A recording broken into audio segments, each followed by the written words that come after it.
করেছেন। আমার ইউটিউবে অনেকে প্রশ্ন করেছেন যে আসলে স্যার আমাদের রিপোর্টিং বসরা খুব বাজে ব্যবহার করে থাকেন,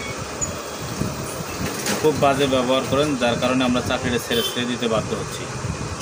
তো আমি আসলে তাদের উদ্দেশ্যে বলবো, যারা উদ্যত কর্মকর্তা আছেন, অনেক বড় লেভেলে হাই পজিশনে আছেন, তাদের উদ্দেশ্যে বলবো যে কিছু কিছু কোম্পানি, প্রিভিয়াস আমি অনেক কোম্পানিতে জব করেছি, তো কিছু কিছু কোম্পানি মনে করে যে কথাটা একটু উচ্চ মানের হবে, যে কিছু কিছু কোম্পানির বসরা মনে করে যে তাদের নিজস্ব কোম্পানি তার বাপের কোম্পানি, মানে তার বাপের কোম্পানি মনে করে তারা মানে নিম্ন পদস্থ কর্মকর্তাদের সাথে বিভিন্ন রকমের বাজে ব্যবহার করে থাকেন।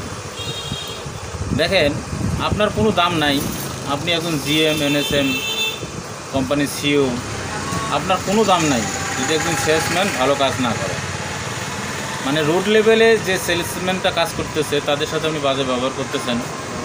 কিন্তু দেখেন, আপনি যদি সে যদি সেলস ভালো না করে, এই যে সারা বাংলাদেশে যত সেলসম্যান আছে তার সমষ্টিগতভাবে সেলস হলো আপনার সেলস। মানে আপনার বাহাদুরিটা সেখানেই, যেখানে আপনার মনে করেন সেলসম্যান কাজ করলে আপনার বাহাদুরিটা কাজে লাগে। আর অথচ আপনি তাদের মা বাবা তুলে গালিগালাজ করতেছেন, তাদের উপর অনেক নির্যাতন করতেছেন, অত্যাচার করতেছেন। তো এটা কতটুকু ঠিক বা কতটুকুই আপনি তাদের সঙ্গে ভালো ব্যবহার করতেছেন, এটা আপনারা আমার বোঝা উচিত। আর একজন সেলসম্যান তারা সব কিছু শিখে আসে না, তাদের অনেক ভুল থাকে, তাদেরকে শিখাইতে হবে। তাদেরকে শিখালেই তারা শিখবে, কেবল শিখবে। যদি তাদের কোনো ভুল ত্রুটি থাকে তো তাদেরকে শিখাই দিতে হবে, তাদের ফিল্ডে নিয়ে যে কাজ করতে হবে, তাদের দেখাই দিতে হবে যে এইভাবে কাজ নয় এইভাবে করতে হবে, এইভাবে নয় এইভাবে করতে হবে। তো তাদেরকে যখন আপনি দেখাই দিবেন, তারা আপনার প্রতি শ্রদ্ধাবোধ বাড়বে এবং আপনার প্রতি ভালোবাসা বাড়বে এবং আপনার কোম্পানির সেলসটাও বাড়বে। তো আপনার এখানে একজন সেলসম্যানের সাথে খারাপ ব্যবহার করার কোনো প্রশ্নই আসে না, আমি মনে করি।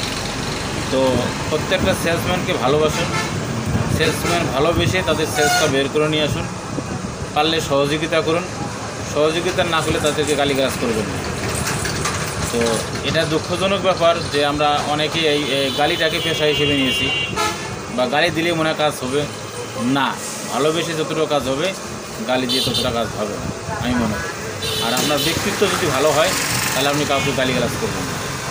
ধন্যবাদ, ভালো থাকবেন, সুস্থ থাকবেন, আল্লাহ হাফেজ।